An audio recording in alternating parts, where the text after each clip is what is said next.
এখন কি দেখতে পাচ্ছ আর্কিটেকচার অফ 8086? G sir. আচ্ছা,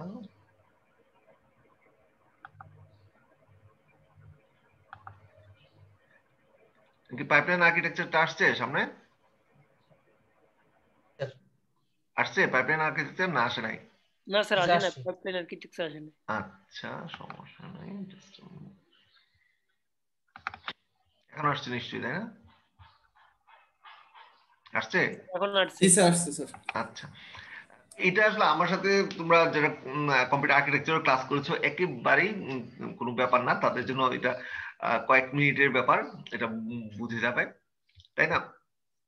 in fact 8086 micro processor pipeline processor এটাকে বলা হয়, যেটা কিনা 8085 এ ছিল না, কিন্তু এই একটা ক্যারেক্টারিস্টিক 8086 এ আছে।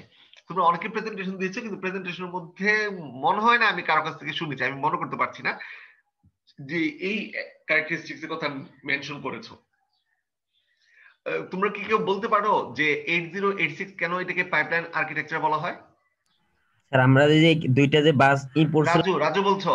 জি স্যার। রাজু তুমি ছাড়া অন্য কেউ প্লিজ, নেভার মাইন্ড। কি আরো তো ক্লাসে কত স্টুডেন্ট আছে, তোমাদের ক্লাস হচ্ছে সবচেয়ে মানে ব্রিলিয়ান্ট স্টুডেন্টদের সমারোহ, আর যদি একজন কথা বলে তাহলে হয়, আরো তো কয়েকজন আছে, আরো বলো। আনিস আছো না ক্লাসে? স্যার পড়ছিলাম স্যার এই পাইপলাইন স্যার, ভুলে গেছি। তাহলে আবার কি, জাস্ট 8086 মাইক্রো প্রসেসরের আর্কিটেকচারটা চিন্তা করো, তুমি অ্যান্সারটা পেয়ে যাবে। আমি বারবার বলছি ক্লাসে একটা জিনিস পড়ানো মানে এটা মেমোরাইজ করবা, খুব ভালোভাবে ডেলিভারি দিয়ে দেবা, মার্কস বেশি পাবে, এটা কিন্তু আসলে লার্নিং না। তুমি যে কোনো সময় যে কোনো কোশ্চেন ফেস করবার সাথে সাথে যেন তোমার মানে ক্লিক করতে পারে যে হ্যাঁ ঠিক আছে এই জন্য এটা হচ্ছে। তোমাকে মানে আর্কিটেকচারটা সবাই পড়ে আসছো 8086 এ, সেই আর্কিটেকচারের মধ্যে এই কথাটা স্পষ্ট ভাবে আর্কিটেকচার যদি একটু তোমার মাথায় আসে এখন, তাহলে কিন্তু তুমি অ্যান্সারটা দিয়ে দিতে পারছো। এটা পড়ছিলাম মানে কি এটা তোমাকে মেমোরাইজ করার কথা, যেটা ভুলে গেছো, এটা মেমোরাইজের কোনো ব্যাপার না। রহমত জাহান, ক্যান ইউ হিয়ার মি? আর শুনতেছে না। রিয়াজ হোসেন 136, রিয়াজ জি স্যার। দিতে পারছো? স্যার আমি যেটা বুঝছি স্যার, এখানে আমাদের 8086 এ স্যার আমাদের 4টা বাস আছে স্যার, সেই বাসগুলো স্যার ভেঙে ভেঙে কাজ করে, যেটা আমরা আর কম্পিউটার আর্কিটেকচার করছি স্যার, যে পাইপলাইনিং মানে একটা কাজকে স্যার ভেঙে ভেঙে করা, তার জন্য স্যার আমার যতটুকু ধারণা। আচ্ছা, সাজেদা সুলতানা, সাজেদা আর কোনো কথা না। Okay Raju, now it's your turn. জি স্যার, এই যে স্যার ইনস্ট্রাকশন কিউটা যে ছিল স্যার আসছিল না স্যার বাসে। 6 বাইট, হ্যাঁ ইনস্ট্রাকশন কিউটা স্যার হচ্ছে পাইপলাইন আর্কিটেকচারের মতন কাজ করে, মানে এক্সিকিউট মাল্টিপল ইনস্ট্রাকশন গুলা স্যার মানে মানে একটার পর একটা স্যার ওভারলোড নিয়ে কাজ করতে পারে স্যার। ঠিক আছে, তোমরা কাছে ধারে চলে গেছো, কিন্তু এরপর অ্যাকুরেট অ্যান্সারটা আসলে ইভেন রাজুরও হয় নাই, যদিও অনেক কাছে চলে গেছো। হ্যাঁ, আগে কিছু বলতে চাচ্ছিলে? স্যার এটা কি হচ্ছে মানে পারফরম্যান্সটা ইমপ্রুভ করার জন্য পাইপলাইনটা ইউজ করা হয়? ডেফিনেটলি, এটা তো বলার অবকাশ রাখে না, আমরা পাইপলাইন সম্বন্ধে পড়ে আসছি তাই না? আমার স্টুডেন্ট যেহেতু কেউ বলতেই পারবে না যে পাইপলাইন পড়ে, পাইপলাইন কে একেবারে এক্সাম্পল দিয়ে ডিটেইলস আমরা পড়ে আসছি। মনে আছে 8086 এর 2 স্টেপস অফ পাইপলাইন মানে দুইটা স্টেপস থাকে আর কি স্যার? না, জাস্ট আমি বারবারই বলছি আর্কিটেকচারের কথা। রাজু এটা কি ভুলে গেছো? 8086 এ কিন্তু ওভারঅল টোটাল আর্কিটেকচারকে আমরা দুই ভাগে ভাগ করি। One is known as BIU, another one is EU।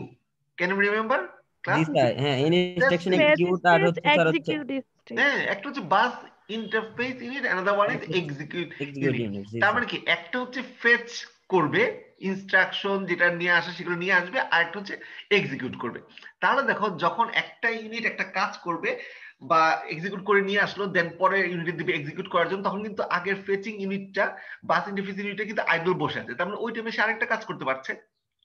Age simple as that. এই বললাম না আর্কিটেকচারটা যে মাথায় আনো তোমার সাথে, এটার জন্য তো তোমার একেবারে পড়তে হবে, পড়ে আসি নাই এরকম অ্যান্সার তো চলবে না। জি স্যার, ওভারলোড নিতে পারে আর কি। এক্স্যাক্টলি, কারণ টোটালটা আমি যদি একটা মেশিনকে একটা কাজে বরাদ্দ রাখি, তাহলে দেখো সেটা ওই একটা কাজ শেষ না হওয়া পর্যন্ত নেক্সট কাজে যেতে পারছে না। মেশিনটাকে যদি আমি এমন ভাবে ভাগ করি যে সে দুইটা পার্টে ভাগ হয়ে কাজ করতে পারে, তার মানে দুইটা পার্ট দুইটা প্যারালালি কাজ করতে পারে, দুইটা টাস্ক ডিল করতে পারে। সো একটা টাস্ক শেষ হয়ে গেলে দেন সে নেক্সট টাস্কটা শুরু করে দিতে পারে, তাই না? কারণ প্যারালাল কিন্তু হচ্ছে, মনে করো যোগ বিয়োগের কথা, যোগ বিয়োগ শেষে আমি বলবো একটা কমপ্লিট টাস্ক হয়েছে। তো যোগ যে অপারেশনটা মেশিনটা করছে আর সাবট্রাকশন আরেকটা মেশিন করছে। তো এডিশনের কাজটা শেষ হয়ে গেলে সে মনে করো সাবট্রাকশনের পার্ট মানে ইনপুটগুলো নিয়ে এসে সে আবার এডিশনের কাজটা করছে। সো প্যারালালি কাজটা করছে। সো একটা মেশিন যদি টোটালি একটা কাজের জন্য ইনভলভ না রাখে, সেই টোটাল ওভারঅল মেশিনটাকে যদি আমরা ছোট ছোট ভাগে চিন্তা করি, তাহলে কিন্তু আমাদের পারফরমেন্স অনেক বেড়ে যায়, কারণ তখন বড় কাজটাকে ছোট ছোট ভাগ করে আমরা সেভাবে প্রসিড করতে পারি। ঠিক এরকম এখানে দেখো 8085 যখন আমরা পড়েছিলাম, এটা কিন্তু টোটাল ওভারঅল একটা সিস্টেম হিসেবে আমরা চিন্তা করেছি, ওই ধরনের কোনো ইউনিট হিসেবে ভাগ করি নাই। But if you look at 8086 you can find there are two main unit. One is known as BIU, where there is what Raju already mentioned, that means 6-byte instruction queue, that is bus interface unit. Another one is execution unit. So নাম থেকেই কিন্তু আমরা বুঝতে পারতেছি কোনটার কাজ কি, তাই না? So that's why pipeline 8086 known as pipeline architecture as well. So it is প্রথমে তোমাকে কোশ্চেন করবে why it is called pipeline architecture. Now come to the point. Architecture 8086 contains two independent functional units, bus interface unit and execution unit. Can you see my screen? G sir.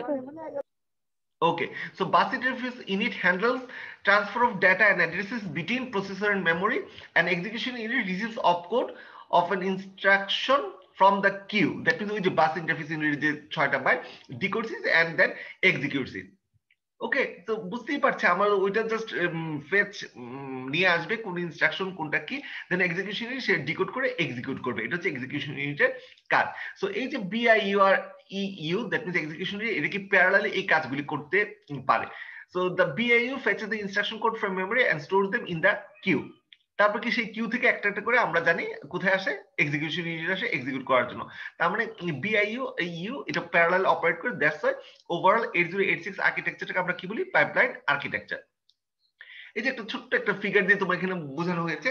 অনেক জায়গায় দেখবা just overall টাস্কগুলিকে fetch আর execute না বলে fetch decode দেন execute এইভাবে বলে। এটা নিয়ে আসলে আমাদের ওইভাবে চিন্তা করার দরকার নেই, আমরা ডিকোডটাকেও মনে করো ডিকোড করে সে এক্সিকিউট করবে, এইভাবে একটা টাস্কের মধ্যে চিন্তা করতে পারি। সো তুমি এক্সপ্লেন যেভাবে করবে, তোমার এক্সপ্লেনের সাথে তোমার ফিগার বা তোমার এক্সপ্লেনেশনের যেন মানে মিল থাকে, এই জিনিসটা জাস্ট খেয়াল রাখলে হবে। ওভারঅল আমরা টাস্কগুলিকে, কারণ মেইন তো আসলে দুটো ইউনিট, এই জন্য এখানে দুটা ভাগে ভাগ করে দেখিয়েছে। অনেক জায়গায় দেখবা ওভারঅল টাস্কটাকে 3টা ভাগে ভাগ করে দেখিয়েছে, এবং আমিও ওই ধরনের একটা এক্সাম্পল তোমাদের দেখাবো যাতে তোমাদের পরবর্তীতে কোনো কনফিউশন অ্যারাইজ না করে। ঠিক আছে, বুঝতে পেরেছো কেন দুটো বা কেন 3টা বলছি? কারণ টাস্ক গুলো যদি আমরা এইভাবে চিন্তা করি, ফেচ ডিকোড দেন এক্সিকিউট, ফেচ ডিকোড দেন এক্সিকিউট, সো শুনতে 3টা মনে হচ্ছে না? সো আমরা ওইভাবে 3টা ভাগেও দেখাতে পারি। কিন্তু আসলে যদি আমরা ওভারঅল ইউনিটটার কথা চিন্তা করি, বাস ইন্টারফেস ইউনিট আর একটা হচ্ছে এক্সিকিউট ইউনিট। তো বাস ইন্টারফেস ইউনিট হচ্ছে তোমার ফেচ করবে, মানে নিয়ে আসবে, দেন ওই কিউতে রাখবে। ঠিক আছে, ওই 6 বাইট যে কিউটা আছে সেই কিউতে রাখবে। সাউন্ড শুনতে পাচ্ছি না। দেন সেখান থেকে তোমার এক্সিকিউটিভ ইউনিট এনে ডিকোড করে সে এক্সিকিউট করবে। ঠিক আছে, সো এটা তুমি যেভাবে 2 দাও 3 দাও এটা কোনো ব্যাপার না, অথবা কোশ্চেনে যদি কখনো ওইভাবে মেনশন করে দেওয়া থাকে তাহলে তো তুমি যে ক্লু দেওয়া থাকবে সেই ক্লুর উপর বেস করে তুমি কাজটা করতে পারবে। তাহলে দেখো এই ফিগারটা যে তোমাদের সামনে দেখা যাচ্ছে, সেখানে দেখো 8085 সেটা হচ্ছে নন পাইপলাইন। সো নন পাইপলাইনে আমরা দেখতে পাচ্ছি যে প্রথম যে ইনস্ট্রাকশনটা, ইনস্ট্রাকশন 1 এর কথা যদি চিন্তা করো, এটা ফেচ করে ফেচ নিয়ে আসলে এটার উপর টাইম সাইকেল 1, টাইম সাইকেল 2 তে সেটা কি হবে, এক্সিকিউট হচ্ছে। তার মানে 2 নাম্বার টাইম সাইকেলে গিয়ে আমরা একটা কমপ্লিট ইনস্ট্রাকশন কাজ শেষ করতে পারলাম। 3 নাম্বার টাইম সাইকেলে কি হবে, ফেচ 2 মানে ইনস্ট্রাকশন 2 সেটা কি হচ্ছে, ফেচ নিয়ে আসা হলো, দেন টাইম সাইকেল 4 এ সেটা এক্সিকিউট হলো। তারপরে দেখা যাচ্ছে যে টোটাল T4, তা এটা যদি আমরা T1 দেন T2 T3 T4 বলি, তাহলে T4 4টা কমপ্লিট টাইম সাইকেল শেষে আমরা দেখতেছি 2টা ইনস্ট্রাকশন কমপ্লিটলি এক্সিকিউট হলো। আর উইথ মি? জি স্যার। বুঝতে পারছো? So in case of non pipeline, that is in case of 8085, but in case of 8086 look what actually happen there. Time cycle 1 এ তোমার দেখো জাস্ট ইনস্ট্রাকশন 1টা ফেচ করা হলো। ঠিক আছে, টাইম সাইকেল 2 তে যখন ইনস্ট্রাকশন 1টা এক্সিকিউট হচ্ছে, ওই টাইমে ফেচিং এর যে ব্যাপারটা, দ্যাট মিন্স বিআইইউ কিন্তু ফ্রি হয়ে গেল, সো সে ইনস্ট্রাকশন 2 কে নিয়ে আসতে পারবে। আর উইথ মি? আমরা এদিকে যদি তাকিয়ে দেখো, এই যে T2 টাইম, এই টাইমের মধ্যে ইনস্ট্রাকশন 1 এক্সিকিউট হচ্ছে আর ইনস্ট্রাকশন 2 ফেচ হচ্ছে। So execute by execution unit and fetch by BIO, bus interface unit. Are you with me? G sir. Okay, so in time cycle 3, that means fetch 2 হয়ে গেল, তার মানে instruction 2 fetch হবে, then instruction 3 কে নিয়ে আসতেছে, and then finally for example আমরা যদি তিনটে ইনস্ট্রাকশন চিন্তা করি, ইনস্ট্রাকশন 3 এক্সিকিউট হয়ে যাচ্ছে। তাহলে একটু যদি ছোট্ট একটা এক্সাম্পল বা কম্পেয়ার যদি আমরা করি, এখানে 4টা টাইম সাইকেলে যেখানে কিনা দুটো ইনস্ট্রাকশন টোটালি এক্সিকিউট হলো, এখানে 4টা টাইম সাইকেলে আমরা দেখতেছি 3টে ইনস্ট্রাকশন এক্সিকিউট হয়েছে। So definitely pipeline that is 8086 is faster than 8085। খুব সহজে এই জিনিসটা আমরা বুঝতে পারছি না? কি ফিগারটা খুব সহজ না? জি স্যার। নেক্সট তোমাদের প্রেজেন্টেশনের সুযোগ থাকলে সবাই দেখা যেত এই টপিকের উপর প্রেজেন্টেশন দিতে। ওকে, সো এই যে এতক্ষণ যে কথাগুলি বলেছি এইগুলাই জাস্ট এখানে লেখা আছে, ছোট্ট একটা স্লাইড এখানে শেয়ার করেছি, এর বেশি কিছু না। So generally 8086 microprocessor is called pipeline architecture. Why is called pipeline architecture? By this time I believe you know the process of fetching the next instruction when the present instruction is being executed, তাই না? দ্বিতীয় বা next ইনস্ট্রাকশনটা আমরা fetch করছি যখন কিনা প্রথম instruction বা প্রিভিয়াস ইনস্ট্রাকশনটা এক্সিকিউশন লেভেলে থাকে। সো এই দুটো কাজ প্যারালাল হচ্ছে, that's why this is known age pipeline architecture. Okay, so এখানে এই কথাগুলি যেটা আমি বললাম সেই কথাগুলি কিন্তু স্পষ্টভাবে বলা আছে, কেন এটাকে পাইপলাইন বলা হচ্ছে এটা তোমাকে বুঝতে হবে। when an instruction is executed তখন তোমাকে বুঝতে হবে যে n+1 ইনস্ট্রাকশনটা আমরা ফেচ করতে পারি। ঠিক আছে, এই কথাগুলি এখানে স্পষ্টভাবে বলে দেওয়া আছে। মেমোরি বা এক্সটার্নাল ডিভাইস থেকে বাস ইন্টারফেস ইউনিট তোমার নিয়ে আসে, নিয়ে আসার পর দেন এক্সিকিউশন ইউনিট, যে টোটাল ওভারঅল যে 8086 আর্কিটেকচার, এটাকে দুটা ইউনিটে আমরা ভাগ করতে পারি। এইগুলা কথা আসলে সব পুরনো, এগুলা মানে যারা ক্লাস একটু রেগুলার ছিল প্রত্যেকের জন্য এগুলা অলরেডি মনে আছে। 6 বাইট আমরা কিভাবে জানি কিউতে আছে, দেন এটা এক্সটার্নাল ডিভাইস থেকে বাস ইন্টারফেস ইউনিট নিয়ে আসে, দেন একে একে সে এক্সিকিউশন ইউনিটে সেটা পাঠাচ্ছে। দেন বাস ইন্টারফেস ইউনিটের কাজ কি এগুলা আসলে আমি রিপিট করতে যাচ্ছি না, এগুলো সব আমরা আগেই টপিকে পড়ে আসছি। Fetch instructions from memory, fetch data, write data, communicate and provide external bus operations. Okay, so overall bus interface ইউনিটে যেভাবে কি বলে ইনস্ট্রাকশন গুলো আসতেছে আমরা জানি সেখানে কি কিউ, সো এটা ফিফো অর্ডারে রাখবে এবং যেভাবে আসবে সেভাবে একটা একটা করে আমরা ডিকোড করে এক্সিকিউট করব by execution unit, that is you. Okay, that's it. ঠিক আছে, তো এখানে যে অ্যাডভান্টেজ ডিসঅ্যাডভান্টেজের কথা বলা হয়, আসলে আমরা বুঝতেই পারছি সবই আসলে অ্যাডভান্টেজ আর ডিসঅ্যাডভান্টেজ বলতে আসলে ওইরকম ভাবে বলার কিছু নাই। শুধুমাত্র একটা জিনিস আমরা বলবো, দো ইট ইজ বিট ডিফিকাল্ট বা কমপ্লেক্স, একটু আমরা এটা বলতে পারি, কারণ এখানে যেহেতু এক্সট্রা দুটো ইউনিট নিয়ে আমাদের চিন্তা করতে হচ্ছে। আর একটা ছোট্ট ব্যাপার আছে যেটাও তোমাদের মেনশন করা দরকার, সেটা হচ্ছে যে ব্রাঞ্চ পেনাল্টি বা ফরওয়ার্ডিং এর যে ব্যাপারটা এখানে মেনশন করেছে, এটা একটু ব্যাখ্যা করতে পারবা কেউ? একটু বলো তো, এটা আমি কিন্তু অলরেডি ক্লাসে বলেছিলাম কোন এক সময়, মনে আছে? যে পাইপলাইনে তো বেশিরভাগই সুবিধা, তাই না? এখানে ছোট্ট একটা অসুবিধার কথা বললে যে এখানে একটু ইয়েটা আর্কিটেকচার একটু কমপ্লেক্স হবে, এটা তো আমরা বুঝতেই পারছি। ওভার আরেকটা খুব ইম্পর্টেন্ট পার্থক্য কি, হ্যাঁ কে বলতে পারো? বলো। একটা হ্যাজার্ডের কথা পড়েছিলাম না আমরা পাইপলাইনে? স্টুডেন্ট আমাকে শুনতে পাচ্ছ? রেসপন্স করতে হবে, তাহলে কি বলো সাজিদা, মনে নাই? মানে স্যার জায়গা খালি থাকে না, কিন্তু জায়গা খালি না, তুমি ঠিক এইভাবে না বলে তুমি ওইভাবে বলো যে মেশিন বা প্রসেস ইউনিটটা হয়তো ফ্রি থাকছে যখন হয়তো আরেকটা মানে ইনস্ট্রাকশন রেডি না, জি তাই না? স্যার, জি স্যার, আমি যে এটাই। ফেচিং এর কথা বলছি, এক্সিকিউশনের কথা বলছি, এখানে দেখো খালি চোখে দেখলে আমার মনে হচ্ছে সমান সমান টাইম বলছি, তাই না? T1 T2 T3 সবগুলো সমান টাইম। তো সবসময় কি সব কাজের জন্য একেবারেই এক্স্যাক্টলি সেম টাইম লাগবে? একটা ডেটা নিয়ে আসার জন্য হয়তো একরকম টাইম লাগছে, এক্সিকিউশনের জন্য সেখানে হয়তো একটু বেশি টাইম লাগছে। আবার অনেক সময় দেখেছেন ডেটা আনতে হয়তো বেশি টাইম লাগছে, যেখানে এক্সিকিউশন কম টাইম লাগতে পারে। তাহলে এই যে একটু টাইমিং এর যে মিসম্যাচ হতে পারে, সেই জন্য কোনো কোনো সময় হয়তো আমাদের দেখা যাচ্ছে মানে ইনস্ট্রাকশনটা তৈরি বাট ইউনিট তৈরি না টু রিসিভ ইট। অনেক সময় দেখা যায় ইউনিট তৈরি ইনস্ট্রাকশন রিসিভ করার জন্য, বাট ইনস্ট্রাকশন তখনও পর্যন্ত মানে আসে না। ঠিক আছে, এই ভাইস ভার্সা দুটোই কিন্তু হতে পারে। তো এটা আরেকটা প্রবলেম পাইপলাইন এর জন্য। কিন্তু পাইপলাইন ওভারঅল আমাদের এত এত অ্যাডভান্টেজ দেয় যে এগুলোর কম্পারিজনে আমরা ওভারঅল মানে বলতে পারি যে ডিসঅ্যাডভান্টেজটা খুবই ইগনোর করার মতোই। তো এই জন্য আমাদের পাইপলাইনে অনেক সুবিধা। আচ্ছা, আরেকটা স্লাইড একটু তোমাদের দেখে আমি,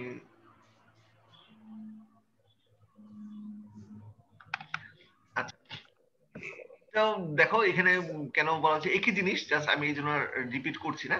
এখানে শুধুমাত্র তোমাকে ওই যে এখানে বাস কি বলে ইন্টারফেস ইউনিটের যে 6টা কিউতে যে 6টা ইয়ে থাকে ওইটা দেখানো হয়েছে। এগুলো কিন্তু I1 I2, এটা কেউ 11 12 ভেবো না, এগুলো হচ্ছে I1 I2 I3 মানে ইনস্ট্রাকশন 1 2 3। সো এখানে জাস্ট আমি দেখানোর উদ্দেশ্য হচ্ছে ওই যে যদি তোমাকে 3টা ভাগে ভাগ করে দিই, যেমন ফেচ ডিকোড এক্সিকিউট, এইভাবে যদি ভাগ করে তোমাকে দেখানো হয় তাহলে তুমি বুঝতে পারছো যে প্রথমে যখন ইনস্ট্রাকশন 1টা ফেচ হচ্ছে তখন অন্যগুলো আর কোনো কাজ না, ডিকোড এক্সিকিউটের কোনো কাজ থাকছে না, মানে ক্লক সাইকেল 1 এ। ক্লক সাইকেল 2 তে যখন ইনস্ট্রাকশন 1টা তোমার ডিকোড হচ্ছে তখন ইনস্ট্রাকশন 2টা ফেচ হবে। এইভাবে ইনস্ট্রাকশন 1 যখন এক্সিকিউট হচ্ছে 2 ডিকোড হবে, 3 হবে ফেচ। এইভাবে করতে করতে আমরা এইভাবে দেখতে পাচ্ছি। সো এখানে যদি 3টা ভাগে ভাগ করছি, আমরা এখানে খেয়াল করছি যে in case of non pipelining system যদি এটা 3টা ভাগে ভাগ করি তাহলে দেখো টোটাল 9 ক্লক সাইকেলে আমার আসলো অল টুগেদার 3টা ইনস্ট্রাকশন এক্সিকিউট হবে। আর এখানে আমাদের দেখা যাচ্ছে কয়টা, মাত্র 5টা ক্লক সাইকেলে কিন্তু 3টা ইনস্ট্রাকশন কমপ্লিট এক্সিকিউট হয়ে গেল। সো পার্থক্যটা বুঝতে পারছো এই ফিগার থেকে? জি স্যার। ঠিক আছে, রেসপন্স করতে হবে, কথা বলছো না কেন? জি স্যার, বোঝা যাচ্ছে। আচ্ছা, এরপরে এই যে এইখানে যে আরো কথাগুলি দেওয়া আছে এটা অবশ্যই তোমরা পড়লেই বুঝে ফেলবে, এত সহজ ভাবে লেখা আছে। জাস্ট ছোট্ট ভাবে আমি বলছি, বিশেষ করে ভাইবা যেহেতু এখন তোমাদের মানে কি বলে বেশিরভাগই অ্যাসাইনমেন্ট আর তার সাথে হচ্ছে ভাইবা। ভাইবাতে কিন্তু আমার কোশ্চেন করার মানে এত এত স্কোপ, তোমরা নিশ্চয়ই প্রত্যেকটা টপিকেই দেখতে পাচ্ছ যে প্রত্যেকটা স্লাইডের মানে একটা পেজের উপর আমরা অনেকগুলো কোশ্চেন করতে পারি। যেমন এই পাইপলাইনে আমি এত কিছু বলছি, আমি যদি একটা র্যান্ডম একটা নাম্বার তোমাকে দিয়ে বলি যে তার জন্য কত ক্লক সাইকেল লাগবে, ইফ ইউ কনসিডার মানে opcode fetch decode and execute, অথবা দুইটা যেটাই বলি না কেন। যেমন এখানে ছোট্ট ভাবে একটু বলা আছে 7 নম্বর পয়েন্ট, একটু খেয়াল করে দেখো। 7 নম্বর পয়েন্ট দেখতে পাচ্ছ সবাই? জি স্যার। কি বলছে? 1000 instruction is required 3000 clock cycle.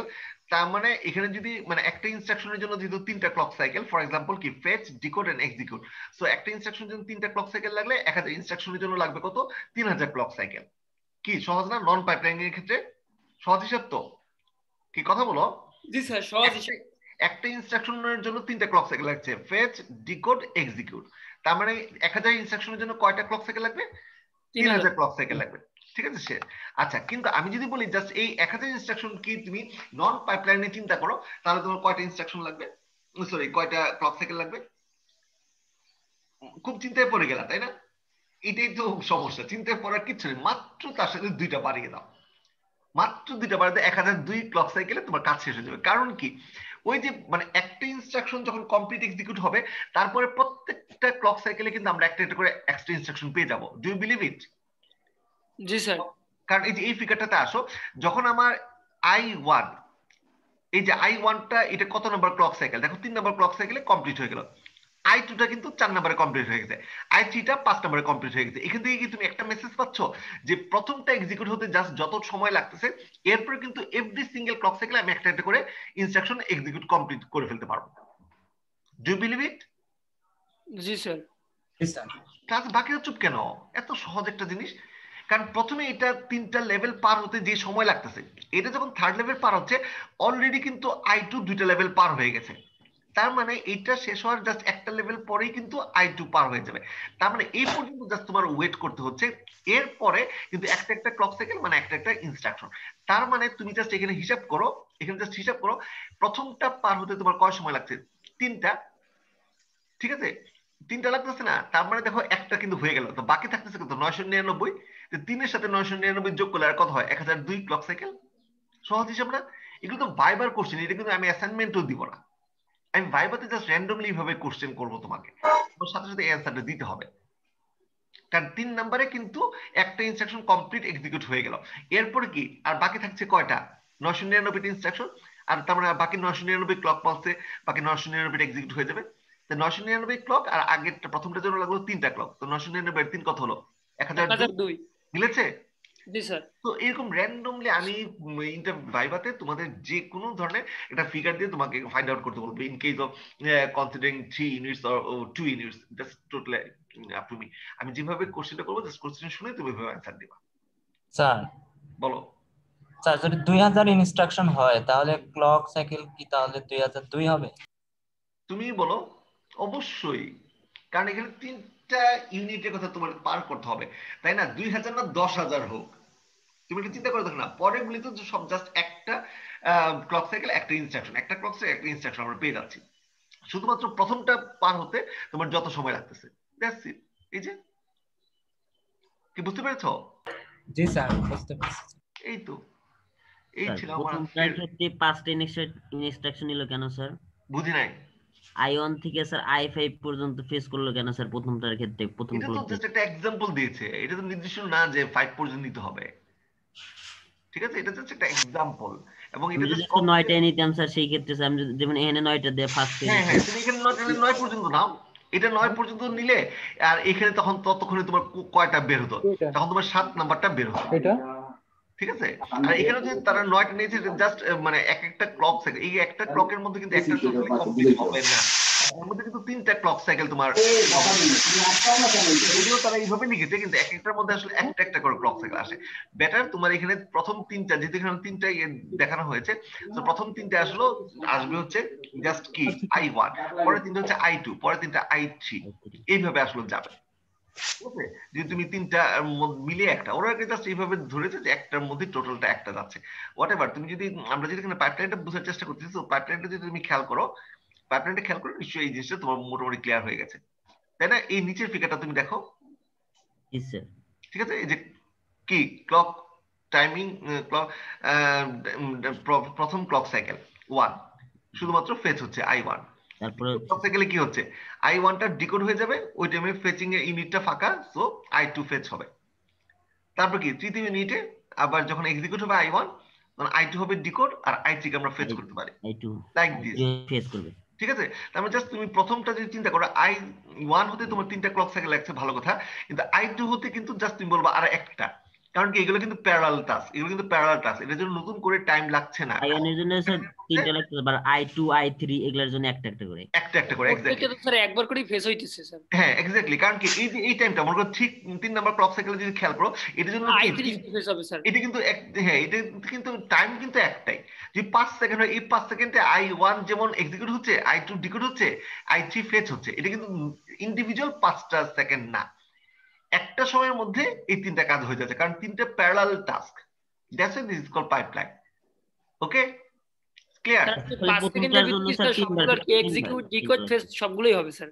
কোনটা স্যার ওই যেটা আর কি বললেন স্যার, ওই যে 5 second total I1 I2 I3 হ্যাঁ এক্স্যাক্টলি, হ্যাঁ হ্যাঁ হ্যাঁ, এটা কারণ এটা 3টা ইন্ডিপেন্ডেন্ট ইউনিট না, এই ইউনিটটা এক্সিকিউট করছে, এই ইউনিটটা ডিকোড করছে, এই ইউনিটটা ফেচ করছে, সো কারোর সাথে তো কারো সম্পর্ক নেই, জাস্ট একটা থেকে একটা পাস করে দিচ্ছে, কিন্তু এটা তো প্যারালাল টাস্ক। তুমি জাস্ট 3টা মেশিনের কথা চিন্তা করো, তুমি 3জন বন্ধুর কথা চিন্তা করো, আমি একটা কাজ দিলাম, একটা বড় কাজ, তোমরা সমান 3 ভাগে ভাগ করে নিলা, যে এ আর বি দুটো সংখ্যা, যোগ বিয়োগ গুণ, রেজাল্ট কি হবে? তুমি যোগের কাজ করে পাশে জনকে পাস করে দিলা, সে শুধু বিয়োগের কাজ করছে, সে পাশে পাস করে, সে গুণের কাজ করছে, তো তোমার কাজ শুধু যোগের কাজ করা, লাইক দিস। কিন্তু যখন তোমাদের হাতে 3জনের কাছে 3টা টাস্ক, সময় কিন্তু একটা সময়ের মধ্যে তোমরা 3 ধরনের অপারেশন করতেছো, খেয়াল করেছো? জি স্যার। তো সহজ একটা জিনিস। ওকে, সো এই স্লাইডগুলি তোমরা ইয়েতে পেয়ে যাবা আজকে ক্লাস শেষে, গুগল ক্লাসরুমে, ম্যাক্সিমাম মিনিমাম মোড সহ প্লাস এই পাইপলাইনিং এর ব্যাপারটা। স্যার, হ্যাঁ বলো।